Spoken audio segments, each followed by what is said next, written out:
If Africa does not shape AI, then AI will shape Africa. A couple years ago, I was having a conversation with a good friend of mine named Nala.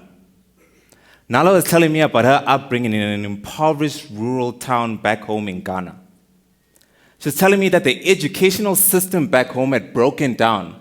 There could be 50 students in one classroom, sharing textbooks, pens, whatever they could just to get by. Nala wasn't even exposed to computers, despite there being a small internet cafe within that rural town.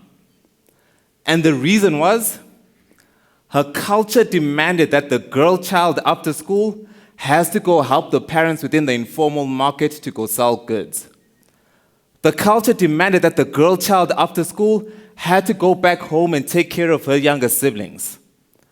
The culture demanded that the girl child after school would have to go back and do domestic chores. So as a consequence, the internet cafe and the computer space became a terrain associated with boys. In fact, if she went to the internet cafe one afternoon, she would get taboo stares as if there are other responsibilities she's supposed to be attaining to back home. But something happened. Something unexpected happened. An NGO came into the community with the hopes to teach those students computer skills. With the assistance of foreign aid, they gave each student within her school a small packed educational laptop for them to use within the classroom. They retrained teachers to adjust their lessons so that it can facilitate the use of computers. That project only lasted a year and got disbanded, completely failed.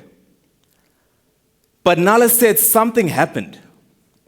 During that year, there was a culture shift, because in a community where it was normal for boys to use computers, during that year they saw girls now use computers. And afterwards, she could walk into the internet cafe without any scares and learn how to use a computer, which changed the trajectory of her life forever. Now that story opened my mind to an idea. The idea that technology from a foreign country can come into a local community and reshape the culture in ways that no one could see coming or expect. Now that's important to me because I'm an AI researcher looking at how these technologies affect the African labor market and educational context. But I never once thought, how would these technologies affect the African culture right here, right now? Considering that most AI systems are created in Western societies and Africa is aggressively just importing them. And as I was starting to do the research, a pattern started to emerge. Let's look at Zambia, for example. In Zambia, childbirth is extremely a cultural process and not just medical. These women have practices that they've been passing on from generation to generation. They have specific plant-based tea that they drink to help with the labor process. They eat soils from cross-based roads because they believe it strengthens the body. They could get herbs from traditional healers because it doesn't only protect the baby physically, but spiritually as well. But as of late, AI apps have been introduced in these communities to help with prenatal care. And these algorithms recommendations tend to recommend childbirth practices that mirror Western societies, as that's where the technology is created in, right? So their culture becomes invisible within these algorithms. Now, that's not to say AI apps are bad. They actually can save lives. But it's a powerful illustration of how a foreign technology can enter into a local community and reshape the culture. If you go to Kenya and Ghana, of smallholder farmers, for example, farming there is extremely cultural to them. For centuries, they know how to seed, how to use natural manure, when to plant it. They don't even see plants as objects, but as spiritual beings that are living, that shape the environment. They have so much respect for the trees. But the government of late has been deploying AI apps to help with agricultural productivity.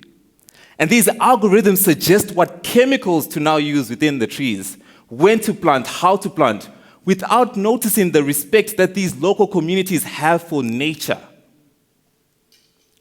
So over time, as these farmers get to rely on these apps, they forget their own heritage and their own culture, as the algorithms only care about profits and economic gain. Lastly, we can think of South Africa. As of late, South Africa has been using AI apps to help with mental health diagnosis. Reason being, it's cheaper and it's much more accessible. But in certain parts of South Africa, mental health is just not a medical thing. It's extremely cultural.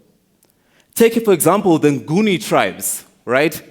They have a process called ukutwasa, which is when someone has a spiritual calling within the community to become a traditional healer. During this process, that person experiences altered states of consciousness. They can get disorientated. They even have different personality expressions. Dr. Edmund Uga has shown that these AI apps diagnose this as psychotic or schizophrenia without any recognition of the lived experiences of that community. Another example, a process called Ufa Abantu, right? This is when the ancestors are displeased with the individual and there's like some spiritual illness that is put on it, which AI apps would diagnose as a medical disorder. See, the issue here is not a misdiagnosis. The issue here is cultural erasure, where these algorithms don't understand the deep meaning and the lives of the community that they're settled in. The problem is not technical, it's existential. Now, with these cases, a pattern starts to emerge. You learn that AI is not neutral. When we import it, it comes with its own worldview and with its own values. And if Africa continues to blindly just adopt these technologies, we risk losing our way of learning, our way of living, our way of life. Our daily practices become at risk. So what should we do? We need to build our own AI apps with our own languages, with our own values. We can join initiatives such as the Masikane Initiative, which asks for you and I to upload literature in our own language to train AIs to tell our own stories and our own values. Because if we don't take charge, the next generation will not get culture from their grandparents, but from algorithms with values that are not even ours. Because if Africa does not shape AI, then AI will shape Africa.